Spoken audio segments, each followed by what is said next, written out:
So welcome to our next session, where we are going to explore the Turning the Tide project in a bit more depth by looking at the issues that each of our partner cities are investigating, exploring through the practice of the socially engaged artists. So I'm going to call up the partners who are going to present to come onto the stage here with me just now.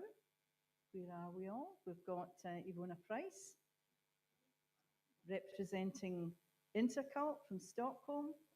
We've got Sophia Thekalen. No, that's not the correct pronunciation. She'll tell me how to pronounce it. I do my best. From Evoia in Greece. We have Maya Marowski from the Urban Cultural Institute in Gdansk in Poland. And we've got Bernd Herger from the Wiener Bildungsakademie in Vienna. Is he here? Is he in the room? He's upstairs, but he'll come down for his bit. Okay, thanks ever so much, everybody, for joining me on the stage. And first, to present for Stockholm in Sweden, we have Ivona Price.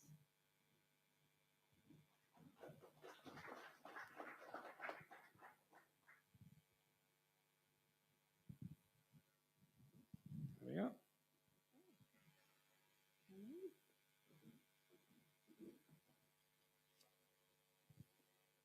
Yes, so the climate challenges of our cities. This is the basics for our project, and we investigated the challenges before starting, when we gathered for writing the application, we created the project, the ideas. We started, of course, with the challenges. And in Stockholm,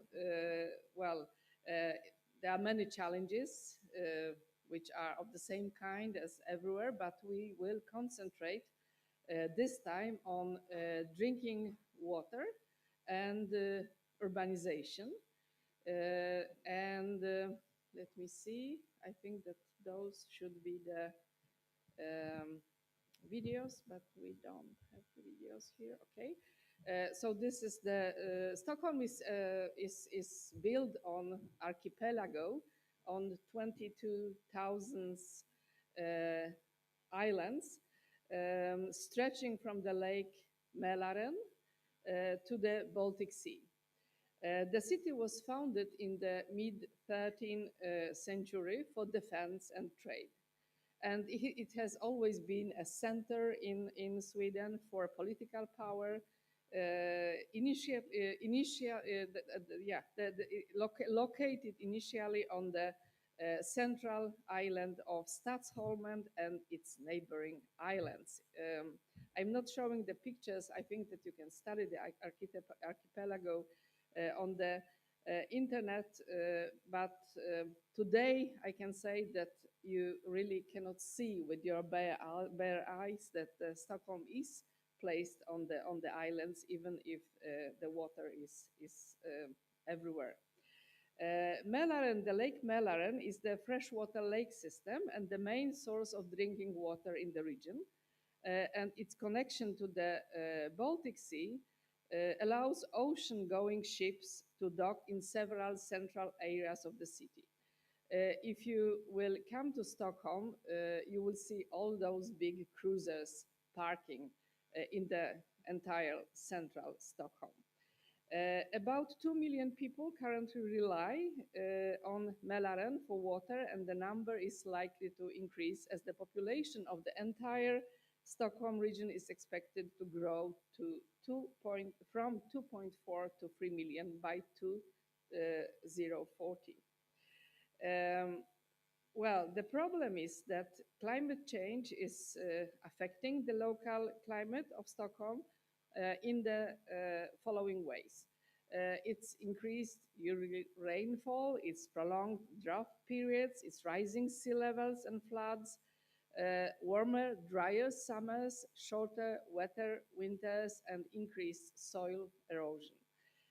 Stockholm is currently experiencing collective short-term risks in the access to drinking water. And these changes may contribute to increased unreliability of fresh water and drinking water access in the future.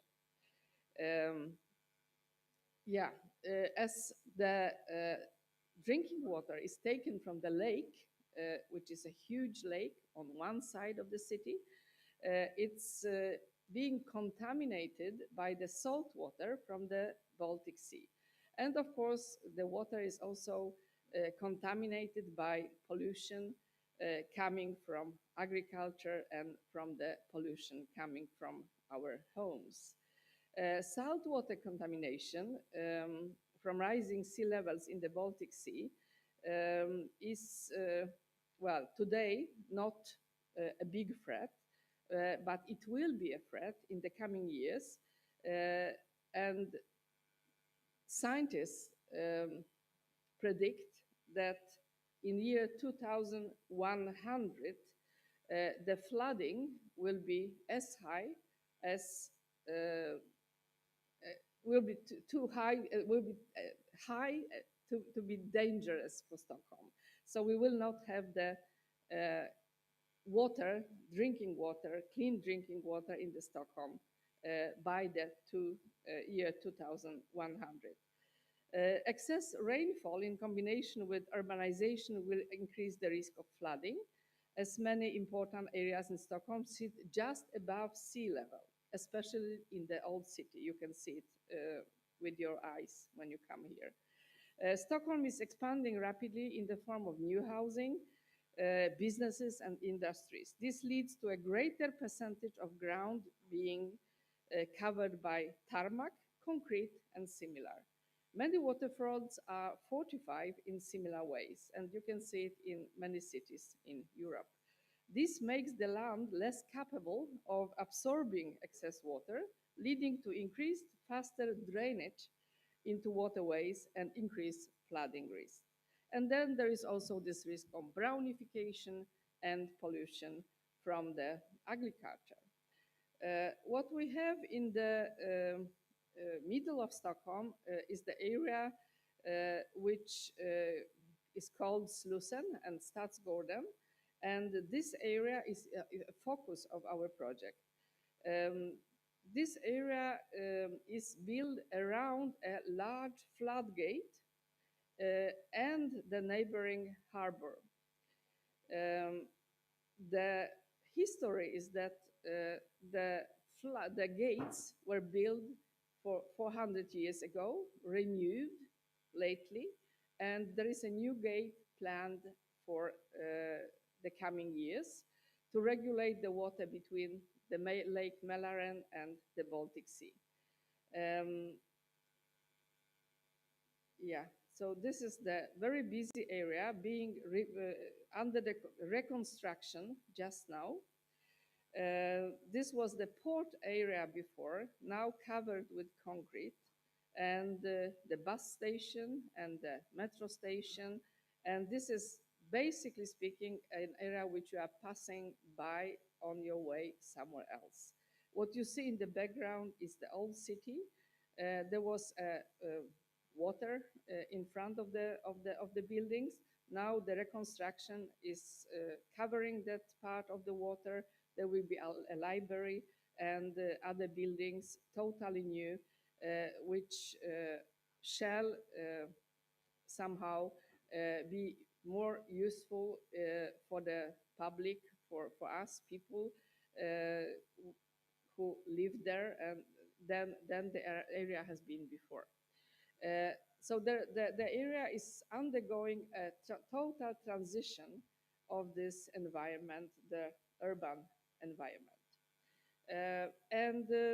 Our artists, well, of course, there are also some cultural institutions. It's like always, when there are empty buildings, artists are moving in, and that was also possible in Stockholm. So we have a huge old ferry terminal, which is now being used by cultural organizations. They have concerts, they have exhibitions.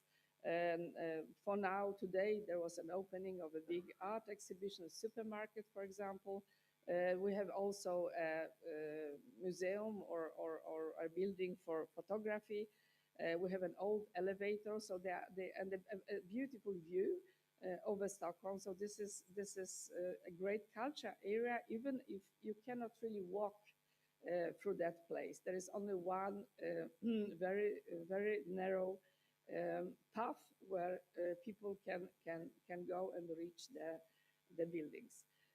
So this is how the future of Slussen will look like.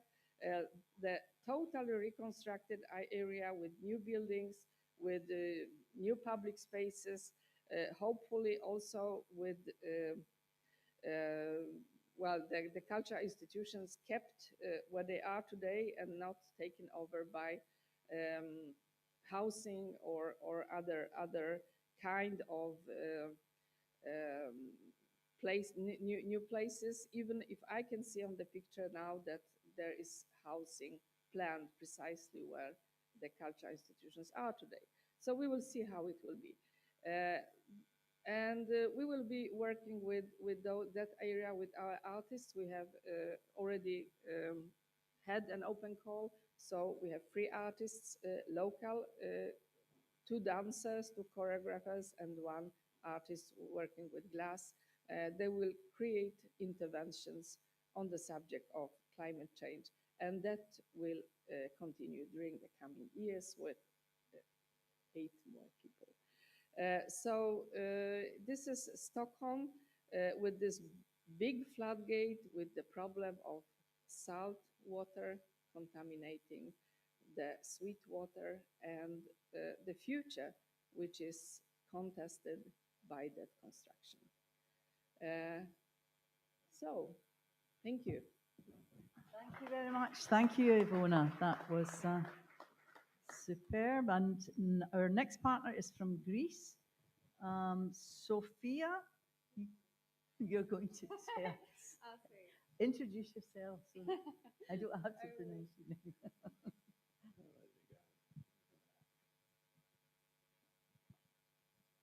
Yeah.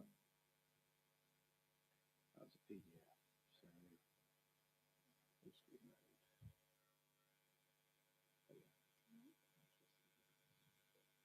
Thank you. Hello. My name is Sofia Thiakouli, representing ARTIT from Greece, and I'm going to be talking about Evoia and what we're currently working on, what we're planning. So why we've chosen Evoia is the first question. So Evoia is Greece's second largest island. You might have seen in the news over the last 4 years, there's been lots of natural disasters, from wildfires to floods and storms, and obviously the wildfires have not helped with the huge amount of water that has followed. So we've had over 15% of the area been burned down, and then the water, when the storms came, it reached a meter. So you can imagine the damage that has caused. It was in the news outlets, everybody talking about biblical disaster over and over again over the years, with people even losing their lives, animals, obviously, roads and infrastructure being damaged. So yes, affected areas, several areas were affected. There's lots of small towns and villages. The capital, Halkida, Psachna, Politika, Vasilika, and so many more areas. And more specifically, you see there's been 4 major storms in the summer of 2020, October 2021, and 2 in September 2023. So there were mudslides, villages were basically buried in mud. Bridges collapsed, main roads were damaged, and people were trapped in their houses. They couldn't even be let out by rescue teams who couldn't approach because of the floods and the amount of the disaster. So more specifically, challenges, but most definitely not a non-conclusive list, but we're starting with agricultural damage. The a huge majority of the population is, we're talking about farmers and local producers who produce and have livestock, and that's how they make a living. And obviously, their lives have been severely destroyed. There are also concerns for longer term consequences and soil degradation. So we want to look into all of that.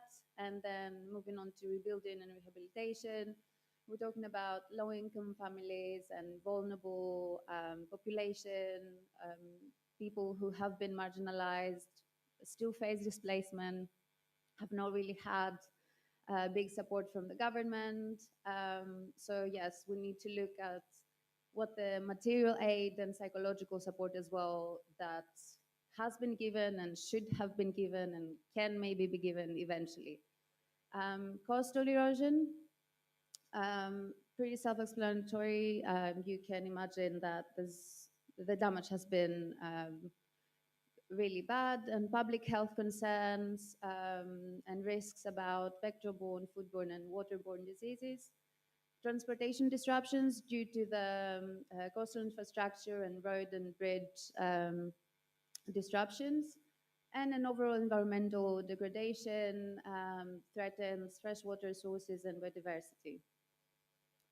So, what we're planning for activities for our local labs, we're currently in talks with artists for the first round of local labs.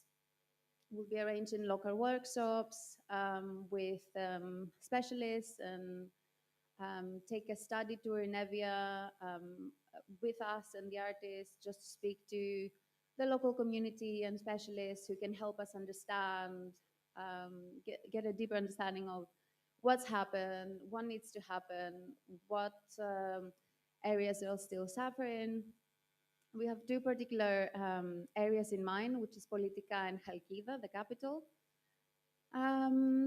But yeah, I guess like what we expect from artists as well will also follow that. We want to see where the research takes us, when we want to see what the area brings and what we need to discover more. So maybe we'll expand more outside of those two areas.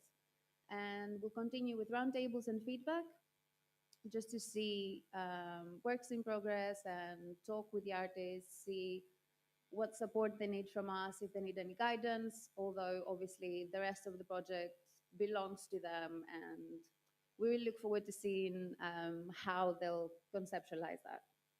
And of course, we have the final presentations as well. And just a bit more about the focus areas, but which again might go above and beyond that. We look into response and recovery, just in general to see like what the preparation had been, none, and just to kind of see what the emergency response was like, how the community survived, and how infrastructure survived. And social justice and equity, I'm going to look into environmental conservation, degradation, preserving the natural habitats, and the overall rehabilitation of the ecosystems, and the community resilience and adaptation, which I think will be a huge focus, because you'll see that if you really read the news and see what's happened in more detail, that the communities and the people were really who helped each other and survived this and tried to adapt without a huge economical support from the government, or without much effort. So yes, that's what we're looking at to begin with anyway. And yeah, that's all. If you have any questions, of course, you can contact us to find out more. If you'd like to see anything in particular and you have any ideas as well, that's very welcome. So yeah. Thank you so much, Sophia. Thank you. And our next presenter is from Poland, from the Urban Cultural Institute of Gdansk. And Maja Morawska is going to present the... Yeah, good morning. For those who don't know me, my name is Maja Morawska, as Liz said, and I'm here on behalf of Urban Culture Institute. I am an art curator. Yeah, of course. Sorry, If if I want to interrupt you. Okay, There we are. great. You, Yeah. Okay. What I'm going to do today is I'm going to share with you my personal insights on the topic of climate change. It will not be any sort of analysis or report of hydrological sense or political sense. It will be my insights, as I said, and what I've heard actually in previous presentations from Ivona and from Sophia, I've realized that we all have the same challenges. We've all faced the same challenges. And this particular context will be the beginning of my presentation. So on the screen, you can see just a few of the current issues and challenges that we face in Gdansk, as well as in many other cities in Poland or Europe as well. These are not all of the problems, nor do I want to suggest that some of them are more important than others, but they certainly do impact the quality of life of Gdansk residents. We do not have, of course, the time to talk about all of them. I will focus just on a few aspects that are especially noticeable in the area of Gdansk. I will start with two examples, actually both belonging to the so-called extreme phenomena, which are considered very significant, risky, and accordingly to various analyses, still unresolved. The first one is flash floods, um, yeah, which is a sudden and very violent river or sea flood caused mainly by strong winds and permanent rise of sea level. The photos shows the flood that occurred in Gdańsk in 2016. I especially like the photo on the right. Uh, on the one hand, because it shows a humorous approach to the problem, and on the other hand, because it proves that we as a residents of Gdańsk have become somewhat accustomed to these kind of situations, and we are trying to normalize the risks that come with it. Such floods occur in Gdańsk almost every year, usually in the summer. Intense and downpouring rains then paralyze the city center. Despite the ongoing development of hydrotechnical system and flood prevention infrastructure, these floods still occur. Personally, I have also experienced at least a few scenarios like these. The most recent one was 3 or 4 years ago, maybe two, I don't remember, when I was driving during a heavy rainstorm, and then I realized that the street I was driving was suddenly flooded, and I had to, quote, rescue myself and drive on a sidewalk or a grass nearby. And what I remember from that experience is that I wasn't even surprised or scared. It was something normal, even. So I think I also normalized the situation. And the second, equally violent and potentially catastrophic problem is the phenomenon of a coastal cliff landslides. Most of them are located, the landslides, of course, are located in undeveloped areas covered by forest or shrubs. So they pose less of a threat for people or transportational infrastructure. However, these incidents do happen, as you can see on the photo on the left. Much more serious are consequences of groundwater instability in the historical center of Gdańsk. With its medieval and modern cultural heritage, in the picture you can see a St. Nicholas Church and its cracks in the building structure, which appear periodically in increasingly new locations, both in foundations and on the walls or vaults. what is important, sorry, that the city's dense urban development is affecting groundwater levels and water retention capabilities. Massive apartment towers appearing every few months, built as a part of private initiatives, lead to the disappearance of previously undeveloped green spaces. In many cases, parks and squares built as a part of these investments represent only a small fraction of the total developments.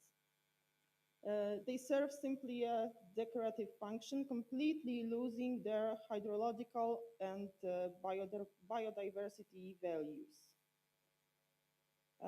Nevertheless, over the past few years, I have observed a significant increase in the number of events, meetings, and projects dedicated to the climate change issues in Gdansk.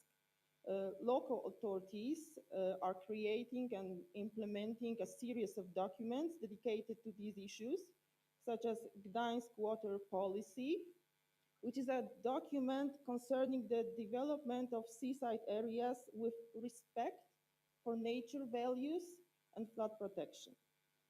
These documents are created to complement regional, national, and international guidelines, which indicate the need for bylaws governing the city's green policies. There is also a growing interest among residents, among social initiatives, non-profit organizations, such as neighborhood events, picnics, jointly building a vision of an ecologically and socially responsible community. Urban organizations, including cultural institutions such as Urban Culture Institute in Gdansk, are already making these changes, like climate change issues, urban conscious living, and creation of a public space, their day-to-day activities. In the context of artistic practices, a number of events emerging, undertaken both by individual artists and by the institutions like galleries and cultural centers. One of the most dear to me events, because mainly it is related to the visual art, is the annual festival Narrations. Pictured here are images from previous years of festival. The festival is based on carrying out artistic interventions made by artists and curators in a selected part of the city. The artworks implemented in the space are more often referred not to the history of a given place or its cultural heritage, but also to the challenges of a climate changes in Gdansk. Through joint walks explaining artistic concepts, residents, but also tourists, can look at the city in a completely new light and learn about those challenges. I will also mention at least the initiatives that improve biodiversity in the city. Urban meadows are appearing in increasing numbers, even in the strict center. Currently, there are 43 urban floral meadows in the city. And in addition to their visual qualities, they enrich the ecosystem, providing a place for high biodiversity. They provide food or shelter for insects such as bees, butterflies, bumblebees, as well as small mammals, all birds.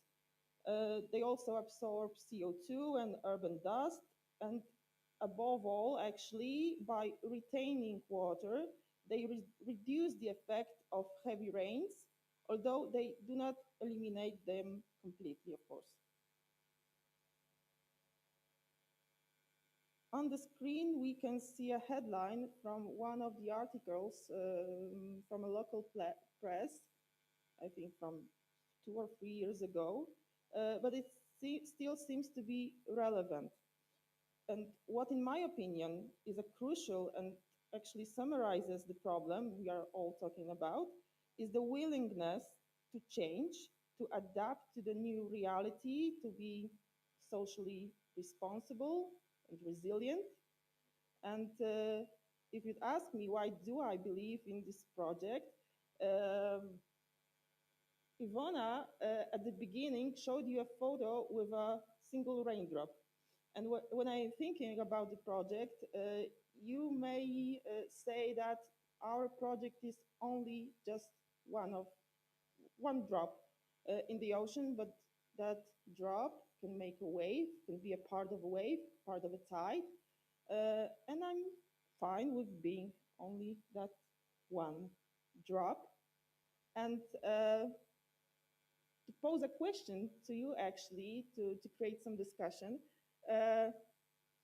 I've been wondering about, for the past few days, about something, about the stereotypes that we all in our societies have. In Poland, there was basically a joke, maybe, but somehow rooted in reality. The saying was that the average Pole segregate waste into two categories, for the forest and for burning, which of course is no longer relevant, maybe outside big cities, maybe, not in Gdansk. But I wonder if you also can point out some stereotypes, social stereotypes that are still relevant in your cities. Just a question from me for the discussion later. Thank you. Thanks so much. Thanks, Maya. So hold that thought because we're going to hear from our final city partner with challenges, Vienna in Austria. And we do have another partner. We have the Netherlands, but Remy and Marij are from Deer Hunter, and they are undertaking cultural mapping for us in each of the cities in advance of the artist's arrival. As Ivona explained to you earlier, the format and structure of the project is that we have artists traveling internationally and conducting residencies in each of the cities. And we also have local artists. And so Deer Hunter will be traveling with them. So we're ready to hear from Vienna. And it's Bernd Herger from Wiener. My name is Bernd Herger. Thank you for being here. We are very proud to be a part of this project. I work for the Wiener Bildungsakademie. It's the political academy of the Social Democratic Party of Vienna. And I'm there for technical things. So during the conference, you will see me in the small room up there. Hello, everybody. My name is Peter Filipczak. I also work at WBA together with, I might be too close, together with Bernd. And before I started working there, which is the reason why I'm here, I was actually working and studying as an environmental scientist. So that is my academic background. So we will be talking a bit about Seestadt today and groundwater. So, but before we start, we have some questions for you. Who knows this guy? Napoleon, yeah. What's that? I can't hear you. Glasgow. The translation is a wind direction detector, but the next person, I'm sure you know. Who's that? A British Formula One driver. Who knows him? Yeah, Sterling Moss, yeah. And the next one is quite easy. Yeah. I've never seen that guy. And maybe you also know these two persons, Remy and Malise. So what do they all have in common? They all worked somehow. Napoleon Bonaparte maybe not worked. Live or will work in Aspern. Aspern is an area in Vienna, but now the solution, Napoleon lost his first battle in the area what is now Aspern on 23rd May 1809. The next one is the wind direction detector of the old airport of Vienna, which was at this area. Sterling Moss won the only Formula One race in Vienna in 1961. So you see in the times there was the airport and the Formula One drive. So the airport was sometimes bigger and smaller. Yeah, I lived there with my daughter and the Easter Bunny. And of course, Remy and Malise are going to work there end of the year. So what is Seestadt Aspern? Seestadt Aspern is the biggest urban development area in Europe. And it's a complete new city designed from scratch. And it's called Seestadt. See is German for lake, because in the middle of the city is a big lake. So here we have some nice pictures. As Vienna is very much fast growing, we need a lot of more flats and apartments. And so the city decided in the beginning of 2000 to make this development area. And in 2007, the concrete planning started. And in 2009, Swedish landscape architect Johannes Tobert was chosen to make the master plan, which you see here on the right. And at the moment, there are about 12,000 people living there. In the end, there should be about 25, 30, depending on if you also count the areas beside. So what are the challenges? Urban heat islands, it's a city. So also the discussion how much greenery you want in a city. And of course, it's a lake, and the lake is the water in the lake is groundwater. So we have to look at the biggest problem is, will there be groundwater in maybe 10, 15, 20 or more years? So what is groundwater? I'm here to talk about, as I said earlier, a bit about the challenges that Seestadt Aspern faces. And because all of the inhabitants rely on the groundwater, and there's a lot of agriculture around Seestadt Aspern as well, who also rely on the agriculture, it is quite important for us as a city to make sure that we use it sustainably and to ensure that future generations have access to it. I wanted to start off, I know most of you will probably still know that from elementary school, the water cycle, but I wanted to start off by talking about it because it is the key component in the whole project, Seestadt Aspern. So we all know water evaporates because of the sun, it condenses, and then through precipitation, through rain, it falls back on the ground. And obviously it's way more complicated than that, but we don't have that much time. However, one process that is not talked about enough is infiltration, where water seeps through the soil and actually fills areas that are vacant due to rock formations or whatever other reasons, and creates big underwater storages. These storages, I mean, most of you have probably heard of groundwater before, but these storages are not closed cycles. So through plants or through springs, there are also natural ways of depletion within the groundwater. So why should we care about that? We use a lot of groundwater, not just in Aspern. This is actually not in Austria, surprisingly. We don't have a desert.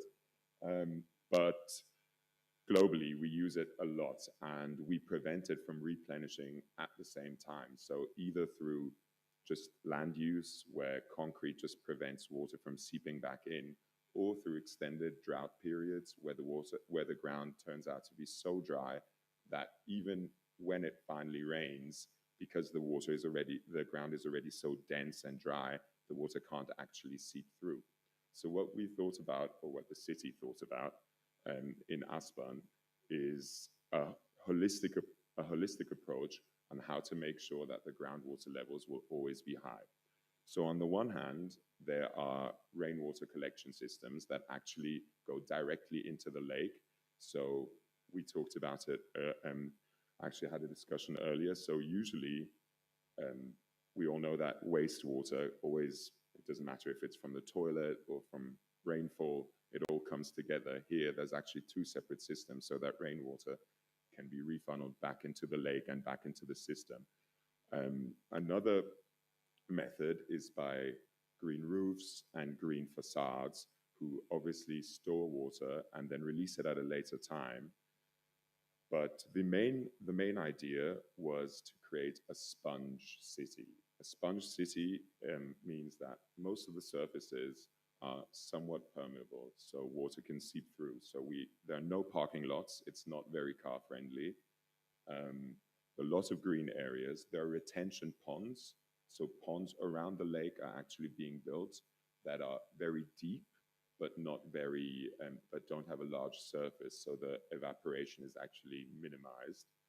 And what I find really interesting is they've actually built sponges. So one of these sponges is a pit between 50 to centimeters deep, and it's full of rocks, which are quite round to make sure that the water isn't blocked. So round rocks with a diameter of around 12 centimeters in pits that are around half a meter deep, and there's dozens and hundreds of them scattered around Seestadt Aspern.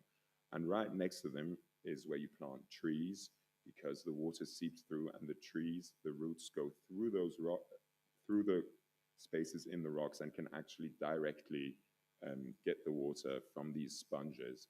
And so runoff and water loss is actually minimized. And we have, so far, we've seen great successes, and we do expect that even when the city will continue to grow, and maybe even the agriculture around the city will continue to grow, we definitely expect to manage an increase in water use and also maintain the recreational activities around the lake and all the greenery. Obviously, groundwater is a very important aspect, but this also increases biodiversity. It also increases cooling because there's less concrete. And the reason why we chose this area, first of all, there's not a lot of bodies of water in a landlocked country, but the reason why we chose it is because we know it's not perfect, but we think that it's important to rethink how to create a city, because most of us live in cities. And therefore, we think this is the best that Austria could do. And we're here to not only gather ideas, how we can maybe do this better, but also to present our ideas and be like, hey, maybe this is something that you want to bring to your countries as well, because a lot of it is actually quite smart. And if you have any ideas on what we could improve as well, we would love to hear them. And I think that's it. Thank you very much. There's no final slide. Thank you very much. And yeah. Thank you very much indeed. And we're going to, do we need an extra chair? Is that, Shall I grab one chair? Oh, there is one. Okay, so if you want to move up a bit, yeah, great. Great, so it's now time for questions, and thank you so much. Yes, we're going to go back to our screen again. While you're thinking of your questions, I'd like to ask the partners, what do you expect or hope will be the impact of turning the tide and these mappings and these visits from international artists and working with your own local artists? What are you hoping will happen from that?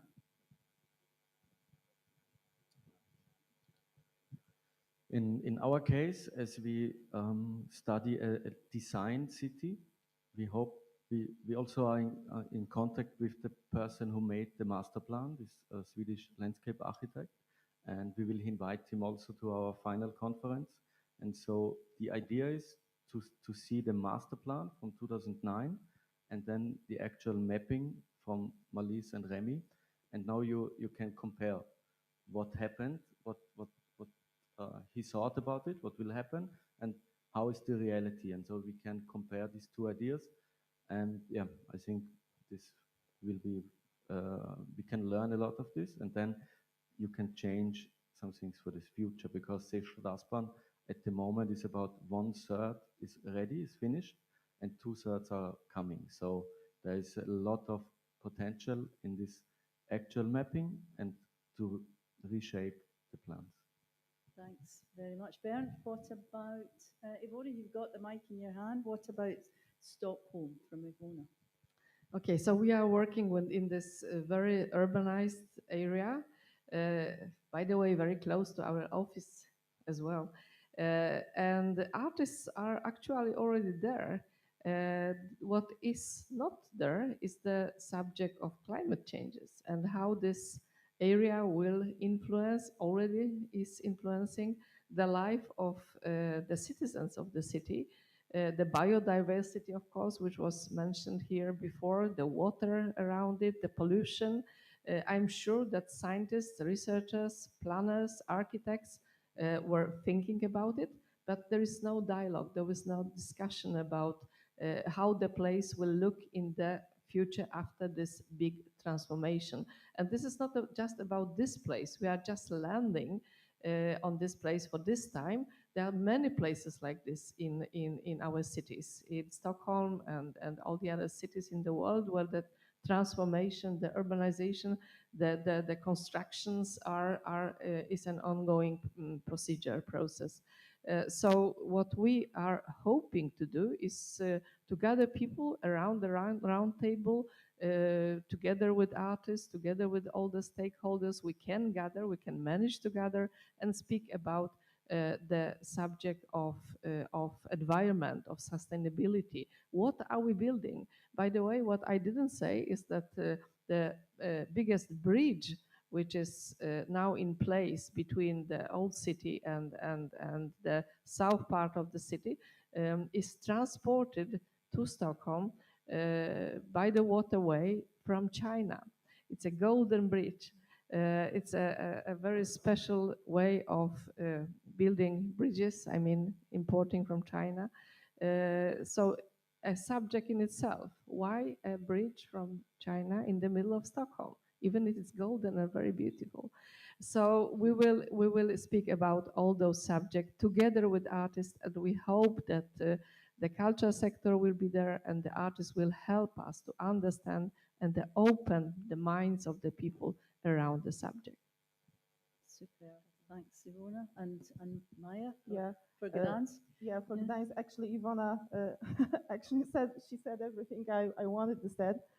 But nevertheless, when I'm thinking about the project, it is multi-layered, you know, and the layer I'm the most interested about is the artistic layer.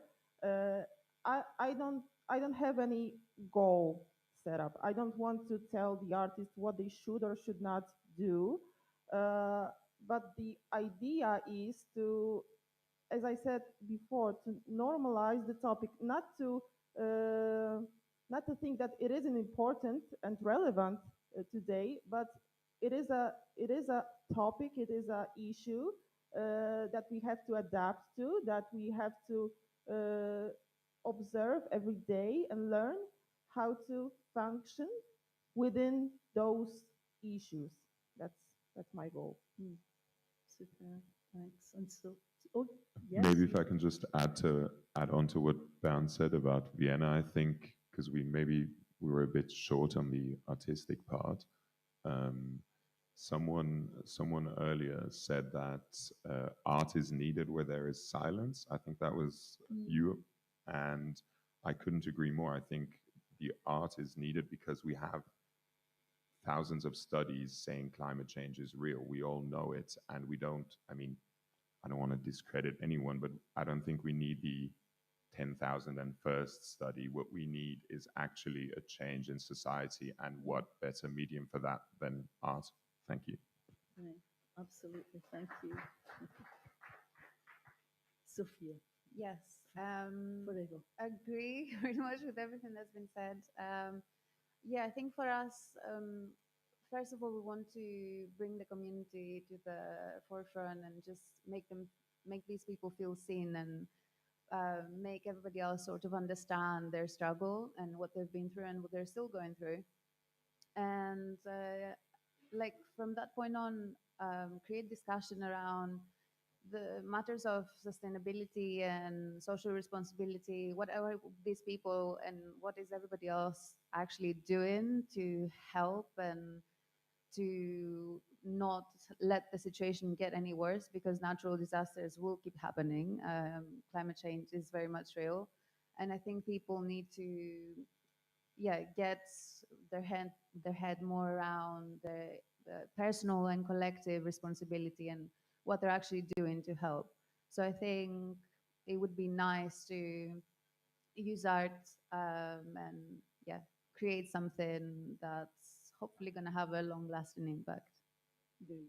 Thank you, Sophia. And yes, from our own point of view here in Glasgow, those of you who have been following the project will know that in Glasgow, our case study is Govan, and specifically around the graving docks there, a very historic site and contested space. And although we're not able to be full partners, we have had some local funding through Creative Scotland, which allows us to continue to work with local artists and activists there and explore the role of artists further. We're also going to link with Dumfries, where we'll be visiting tomorrow.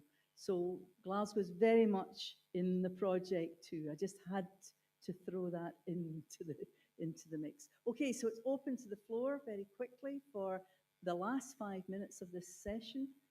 We have any questions? What about mine? About the stereotype? What about my previous question? Do anyone to share the yes, stereotypes? You gave a question. Can you remind us what that was? Yeah, of course. I've mentioned the stereotype of an average Pole that segregate waste into two categories, for burning and for the forest, which is no longer relevant, of course. But I do wonder if in your cities, in your countries, you still can observe those kind of socially connected stereotypes, basically. Yeah, probably. Does anybody want to respond to that? Yeah, we have a willing participant. Sorry, I've failed to be online. One of the most common things that I hear is, we can't cycle here because it rains. That would be ours.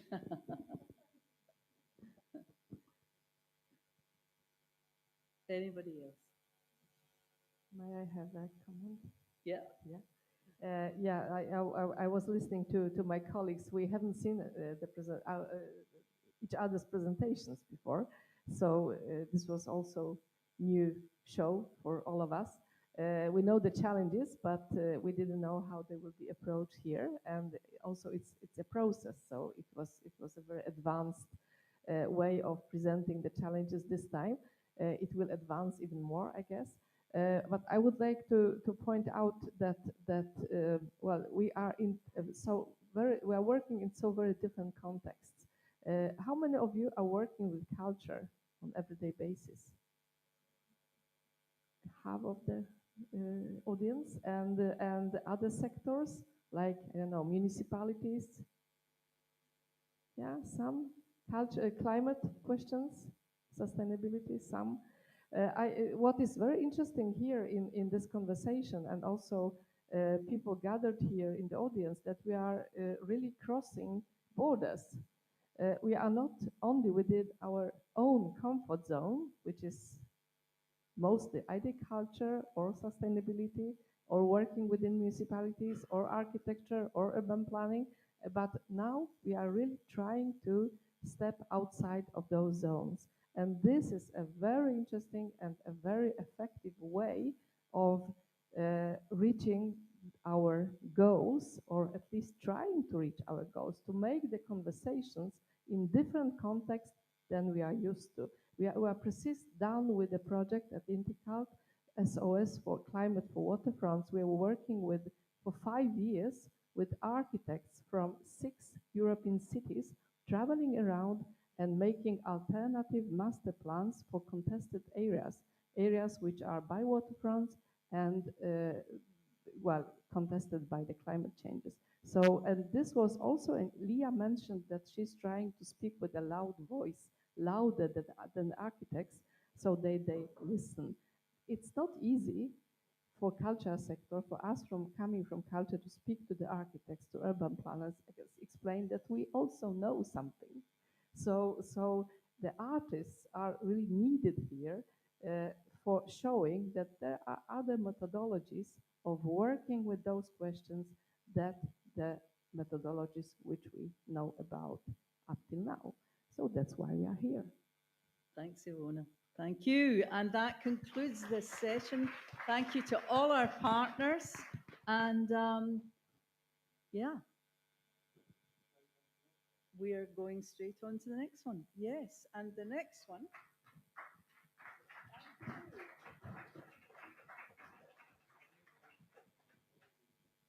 Our next session is called Reflections on Water. So much of what we are exploring through the project Turning the Tide is, and because we're all part of the River Cities Network, we're cities on rivers, but so much of it is about water and water quality. And we know that Vienna is very, very proud of its water. Many of us have probably tasted Wiener Wasser. And it is, I can vouch for it. We were in Vienna before Christmas. It's delicious. The water is gorgeous. We are also very proud of our water here in Scotland. We take great pride in the water that comes from our taps. It's delicious, it's clear, it's clean, and it's pure.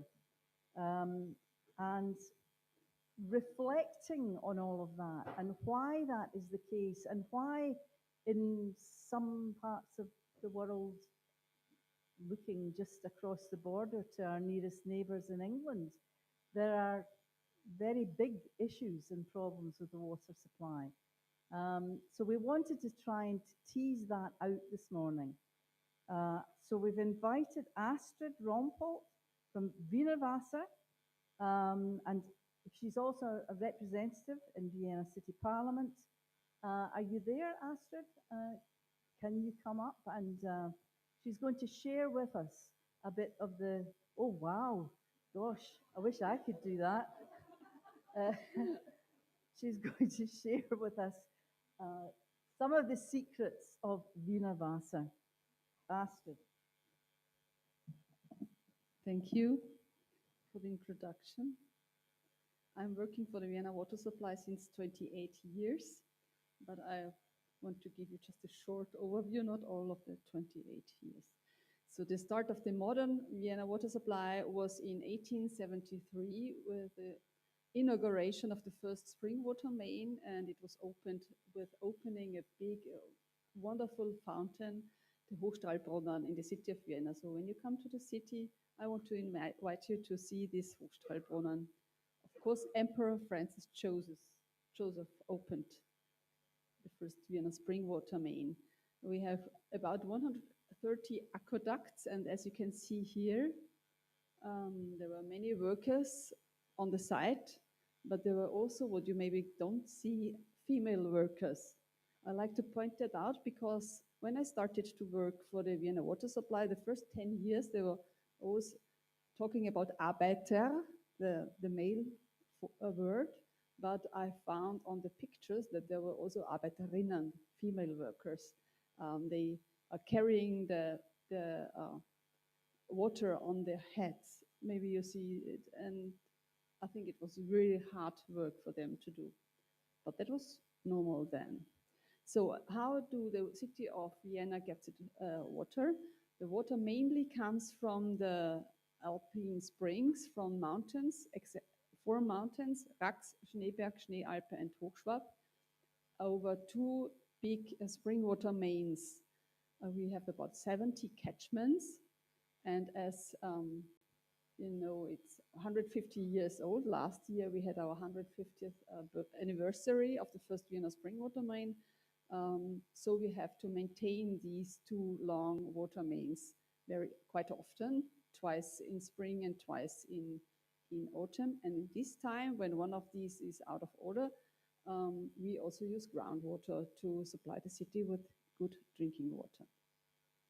So this is how it looks like in our catchment areas. It's just nature.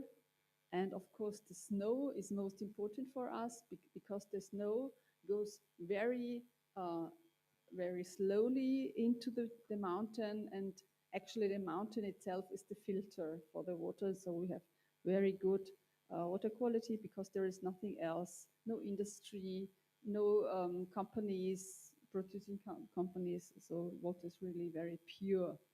So I just wanted to show you some slides, how it looks like. This is the Kläfferquelle, and inside of the Kläfferquelle, there's only water inside, nothing else, of course, and it flows just by gravity through aqueducts and through tunnels to the city. There's also a hiking path along the first Vienna spring water main because we like people to stay in the valley and go not up on the mountains. Of course, it's allowed to go hiking in the mountains also, but for the water quality, it's better that people stay in the valley. So this is the city of Vienna. You can see the boxes. These are the water reservoirs. We have 31 water reservoirs, and we can store a capacity of about, for 4 days, so it's a capacity of 1.6 million cubic meter of water. We also have some electric power plants which are maintained by the water, by the drinking water, and quite new, we have also a photovoltaic plant on the top of the water reservoir. This is one of my colleagues, and behind him you can see the turbine of the water, of the electric power plant. So we have about exactly 16 water power plants which use the power of the water to produce electric energy. Just another pictures, and what is for most people interesting, how much does the water cost? The drinking water costs 2.14 euro per cubic meter, and the sewage water again 2.35 euros per cubic meter, including taxes. So what maybe is new for you, our water supply is 150 years old, and since 2001 we have made the Vienna Water Charter, which means that water supply is protected legally by constitutional provision in the Water Supply Act. So if the Vienna City Council would ever decide to sell any part of the water supply, any facilities, any grounds, then they need to have a 2/3 majority to make this decision. Actually, the Social Democratic Party, which is now in the city council, never would sell anything. But we see in other water supplies in other countries that the councils decide to sell the water supply because they think they can earn a lot of money. But in reality, the company and some few people will earn a lot of money, and usually the water supply is going worse, and it's going to be more expensive for the inhabitants of the city to pay. So we decided to put this protection of the constitutional provision on the water supply. And I don't know if any other capital in Europe did this, but I think it was quite a good idea. We have 1,500 drinking fountains in the city, and especially on hot days, it's really good for the people. For people who have dogs, even there is a small basin on the floor, so they can drink. And we have special cooling measures, like you can see here. There is sprinkling device, and you can also drink there. We invented these fountains for the football championship in 2008. They are 3 meters high, so if there are many people around, you can find it easily. This was the idea. And this was also an in-house development. The hydrant attachment are made of stainless steel with 34 water nozzles. We have 100 of them in the city, and between April and October, we use them to cool. Actually, it's not really good to cool the city, but it's good to cool the people. They have to go there, and then they just feel better, because not everyone has air condition at home.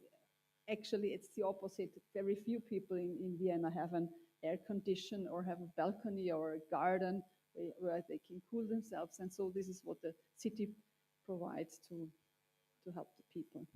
Last year we had a campaign because of this 150 years anniversary, and the title was Climate Protection, also Klimaschutz im Hahn umdrehen. Hahn umdrehen, it's climate action with a flick of the wrist would be the translation. So if you turn the tap, you protect the climate. Why? Because the water comes just by gravity to the city. And so we have another project. We teach pupils just to drink water from the tap and not drink bottled water in one-way bottles like we had in the break, because so they can save, actually they can save even money, they can protect the environment, because there are no trucks coming from the Alps. There is just the water flowing through the pipelines, and the pupils, the smaller pupils get this water bottle. Actually, it's a plastic bottle, but you can use it very, very long, actually years. And from the fifth grade, they even get glass bottles. And so we reached about 120,000 pupils in the meantime, and about 50,000. Yes, I think we give about 50,000 of these bottles every year to pupils in the city of Vienna. And this is a very sustainable impact on the mindset of the kids and also of their parents. Yes, that's it. Thank you. Come and join me on the. Thank you so much for that. That's fascinating. I love the idea of the school pupils and what you're doing there. Does anybody have any questions for Astrid before we go on to hear about our very own Scottish water? I think we're beginning to see some of the secrets, perhaps. And can I call on Gary Craig, please, from Scottish Water, to see if we've got any more secrets to share and lessons to learn from our own Scottish water. Thank you.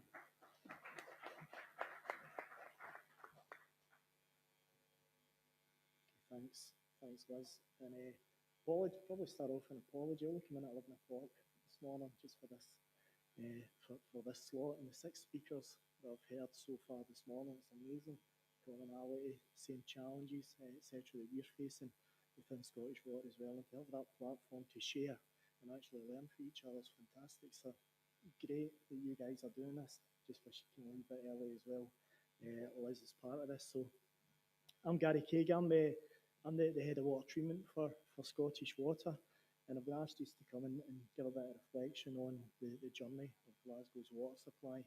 It's something in various guises I've been involved in for probably too long now, but 30 odd years, early 90s, I started working in Glasgow, and I'm still there yet, trying to get out. So in terms of presentation, hopefully it brings to life a wee bit where we came from and why we've came from that direction as well. So I'll take you briefly back to the 12th century, just in the foundation of Glasgow itself, and the photographs illustrate themselves as well. So by the early 1900s, there was about 84,000 people in Glasgow, and at that time, they mainly took their water from the River Clyde itself. And the only cleansing effect on the Clyde was from the tributaries feeding into the Clyde, and it was more on the south side rather than the north side that carried out that cleansing effect. There were a lot of wells dotted across the city, both public and private, and amongst probably the earliest recorded, you can see photographs up there, is 1433 with St Ninian's Well, and that's actually in an area called the Trongate now. For those who don't know Glasgow, it's probably about 1.5 kilometres just to the southeast. Oh yeah, excellent, excellent. So that was one of the first recorded wells. And you can see on the photographs in 1636, piped water was briefly introduced, and that's an old wooden pipe. That's still up at our Loch Katrine Visitor Centre. If anybody can take the opportunity, I'd urge you to go up there. And for the front row, there is a lovely cycling path, but I can guarantee you it rains up there as well. And that's why I tell my kids that your skin's waterproof for a reason. So that's up at Loch Katrine. We believe that was a very small and short-lived scheme as well. And I'll introduce you to William Harley, whose photograph is in the bottom middle there. 1804, significant year for this particular entrepreneur. William actually came up with the idea of barrelling water and selling it off the back of horses and carts, and it was estimated he made about £4,000 a year from that enterprise, which you can imagine today's money is anything from 60 to 80 million pound a year. So you can see why he's so happy, as part of this. But he did leave his mark in Glasgow. He's actually kitted out 4 small swimming baths, and that area is now Bath Street. So that was from William Harley, and Bath Street is still there to this day. So a look across the city's buildings did provide evidence that there was great wealth, and it was still being generated as the 19th century gave way to the 20th century. However, many industries at that time, the growth was starting to falter, and that was partly due to a lack of fresh and sustainable water supply. And at that time as well, the rest of the city's housing, they were regarded as some of the worst conditions in Europe. They were overcrowded, they were vulnerable to epidemics. Cholera, for instance, in 1832 and 1848, came in lethal waves, killing absolutely thousands across the city. And typhus, typhoid, etc., that struck with depressing regularity. So this faltering growth and disease was inspiration for a clean, fresh water supply. And Loch Katrine was the choice of that supply. A couple of photographs of the Katrine Aqueduct, the first one. So the appointed engineer was John Frederick Bateman, and in 1854 the first bill went to Parliament to start this piece of work. And there was a couple of objections at that time. There was a Professor Penny, and indeed the Admiralty itself put in an objection. The Admiralty was more so about the sustainability of the water towards the east and the Forth Valley, the River Forth, etc., which Katrine naturally flows towards. And Professor Penny, who was proved right at the time, was more about the lead and more about the metals content within the water, which is why we have the treatment processes in place just now to handle those. However, the objections were thus met, and in 1855 the bill was reintroduced, and it was passed on the 2nd of July 1859. 1855. So first aqueduct was opened in 1859 after 3 years of construction, and it was opened by our then Queen, who was Queen Victoria. And in 1896, second aqueduct was opened after 11 years construction. The reason the 3 years to 11 years was just the construction methodology. The second aqueduct was more tunnelling than the kind of cut and cover that we experienced with the first aqueduct. So Loch Katrine itself comes from a Gaelic term. Gaelic name is Catherine, and that actually means Highland robber. Now, what I don't know, and I've no researched this, and I will, is whether that Highland robber that was named after the Central Belt started stealing the water from the lower Highlands. So still to confirm that one. But the original works you can see in the bottom right of your screen there, that was designed to supply 50 million gallons, which is about 230 million litres a day. And that was to meet the city's growths and also allow Glasgow to continue to grow and continue to flourish. And that throughput is actually higher than the current Mulgai works that feeds the greater part of Glasgow. Aqueducts themselves, they come from what is known as the Royal Cottage in the bottom left area of the screen, and it was very basic treatment. It was true large straining wells. There was a bit of pH correction as well. It was disinfected with chlorine gas before getting out to supply. So there was no filtration to speak of, and we were susceptible to bugs such as cryptosporidium, etc. I'm going to take you back to the opening day just briefly, because this was a quote that came from the Prince Consort on the day, and that's obviously a diagram of the Queen opening Katrin, and you can see the walkway. So there's a canopy covering the walkway, and the Queen was actually sailed across Katrin in a steamer called the Rob Roy steamer by two gentlemen, Peter McGregor and John MacDonald. As the Queen was making her way down underneath this canopy, the soldiers were called to attention, and as they came to attention, obviously forgetting they had bayonets in the end of their rifles, the bayonets pierced the canopy, and the Queen and the royal party get soaked, which is no surprising because Catherine gets between 80 and 100 inches of rain a day. But as the Queen gets soaked, she made her way up to the Commissioner's cottage, and she was only in there for about 15 or 20 minutes. And from that day on, that is now known as the Royal Cottage. I've always referred to it as such, and it's on the maps as the Royal Cottage. So it's 15, 20 minutes, now it's the Royal Cottage. And anybody that's ever flown out of Prestwick Airport, that's kind of akin to the Elvis Bar in Prestwick Airport, where I think it was within about 300 yards out for about 5 minutes. And we'll get the Elvis Bar down at Prestwick Airport. So this is moving into the current time. You see Mulgai Treatment Works in the top left. That was commissioned in 2007, and that supplies around 310,000 properties with a great taste in water. It's a direct filtration site. It's got 12 large rapid gravity filters. And through the lifetime, various opportunities have been taken in using the hydraulics. You can see in the top right of the screen there, that's Glen Finlass, where we'll get turbine generation. But also moving forward and capturing some of the opportunities with the landmass we've got, as well as anything else. In the bottom left is our Balmore Treatment Works, which does supply the east side, skirts the east side of the city, but predominantly towards Edinburgh, Grangemouth, etc. That's our largest PV scheme, only opened probably about 6 months ago, and there's 8,500 PV panels. And that supplies about 19% of the power that Balmore requires to operate. And that is our largest treatment works in Scottish water. That saves around 1,100 tonnes of carbon every year. And what we're looking at just at the moment is some of that turbine, capturing some of that hydraulics, the turbines, etc. Balmore's got the equivalent of about 365 million litres a day, and we're in the process of just putting turbine generation on the inlet of those works, just to try and capture some more of that power that's available to us. So whilst Katrin was increased to meet the future demands of the city, the dam was actually raised by about 5 metres as part of the original piece of work. The infrastructure was also getting built to match. And there's 10 large trunk mains that run through Glasgow, locally known as the C and the M mains. And the C stood for Craigmadie, which is one of the reservoirs in Mulgai, and M is Mugduck, which is the other reservoir in Mulgai. These are 48-inch mains going down to 36.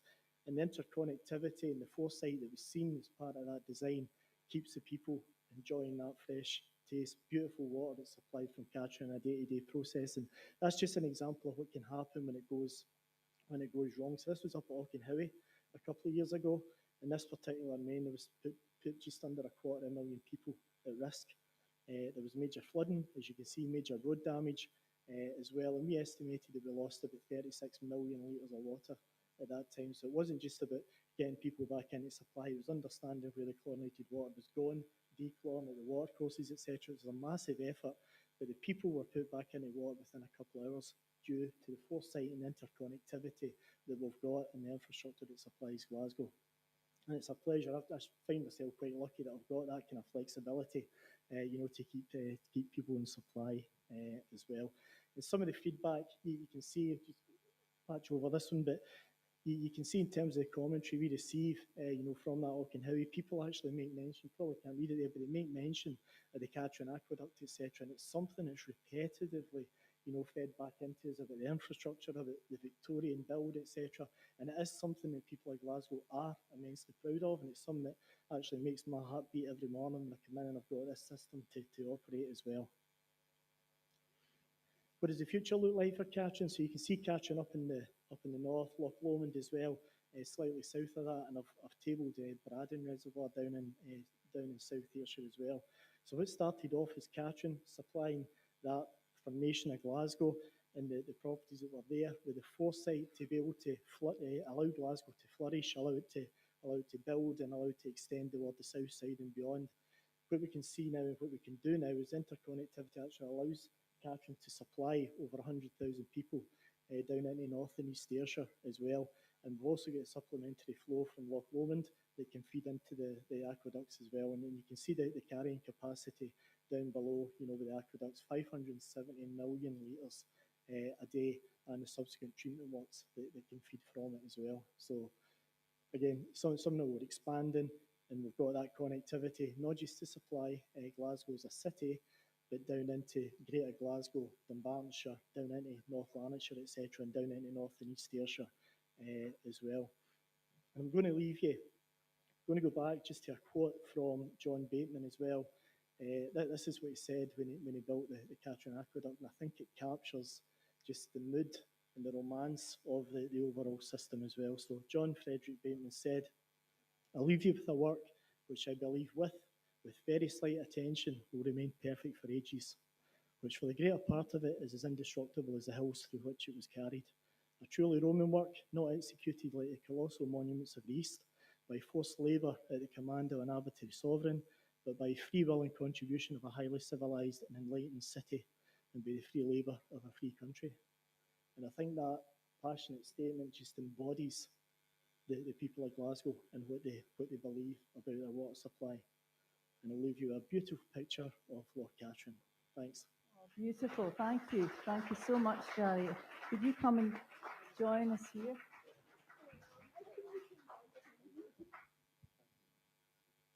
Thanks so much for that, Gary.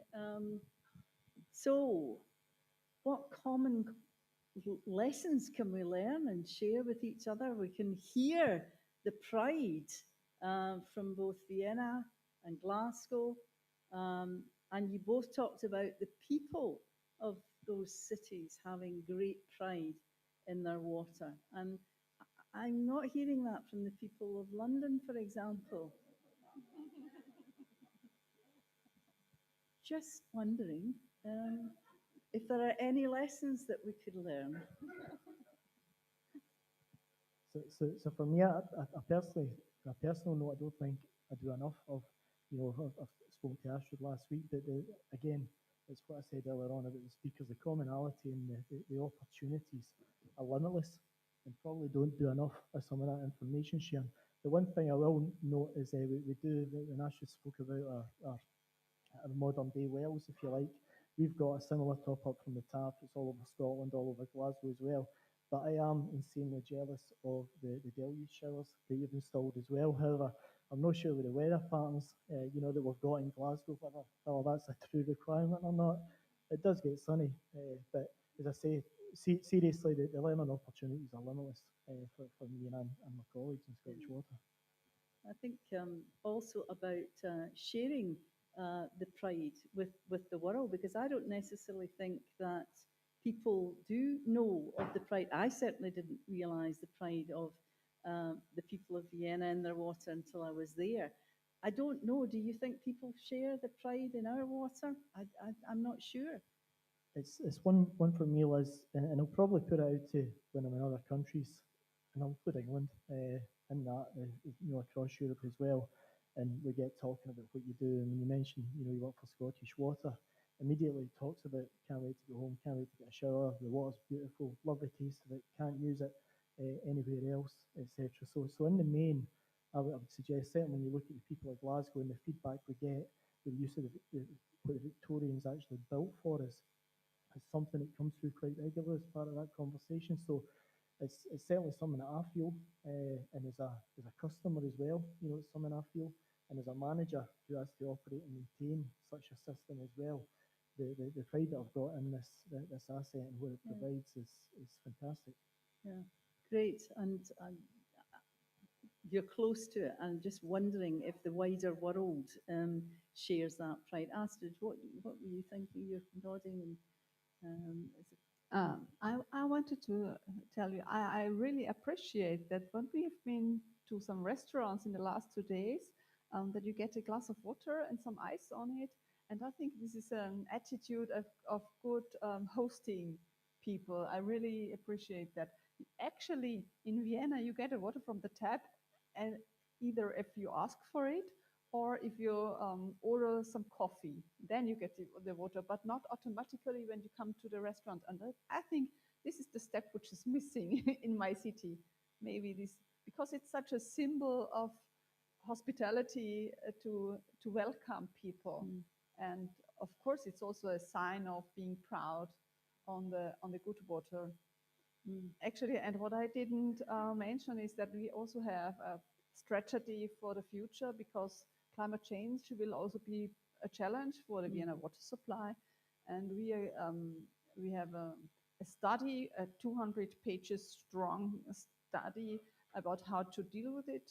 And just to see the principles, we want to extend the capacity of the water reservoirs. We want to build and develop our water pipe net in the city, because we have, as you heard, the Seestadt, for example, we have many regions in the city which are growing because we are even getting more and more inhabitants. And we want to strengthen and get more out of our resources we have, which means that we will also, in the future, will have more groundwater, a bigger part of groundwater in our water supply, which is very, very important for us because it's in the city, whereas the spring water is wide, about 150 kilometers, not distance. Thank you for the word, distance from the city, and this is not so easy in sometimes. Great, thanks.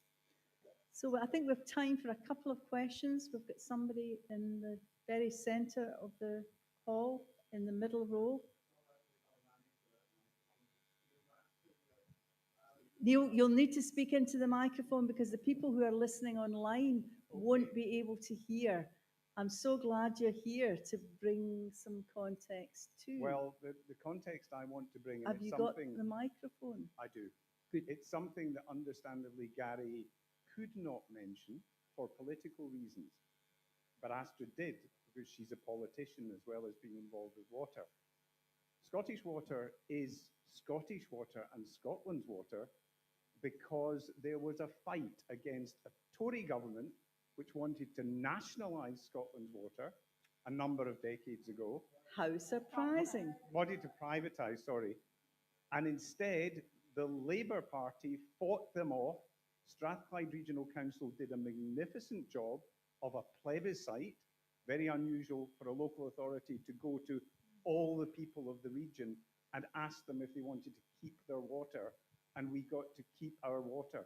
And that's the strength of Scotland's water, and that's why England is now an open sewer, and Scotland still has glorious, clean, sparkling water and seas that we can actually bathe in if we're daft enough. So thank you to those who managed to avert that privatisation, because the problem with England is that it's privately owned for private profit, and that's not a good plan for water, which should be a commodity that is available to all for free. Thank you.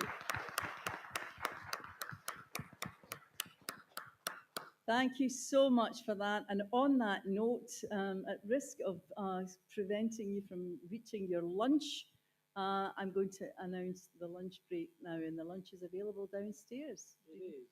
I'm just going to say one thing. By the way, I'm Graham Jeffrey from UWS. I'll be doing a bit more this afternoon. The QR code has been held ransom by the private company that we use to generate the QR code. It's no longer working, and I'm not willing to pay the like £300 ransom that they're demanding to release it. So in the spirit of public ownership, I'll put, we've had to go back to being analog. So there are now copies of the program for the rest of the day on the front desk, printed on paper. We were trying to be sustainable or whatever and not do that. So just to let you know that. Thank you to everyone from this morning, and we will be back very sharply at 1:30, and please go and enjoy your lunch downstairs. Thanks, Graham. And that's because I did it with a free QR service. And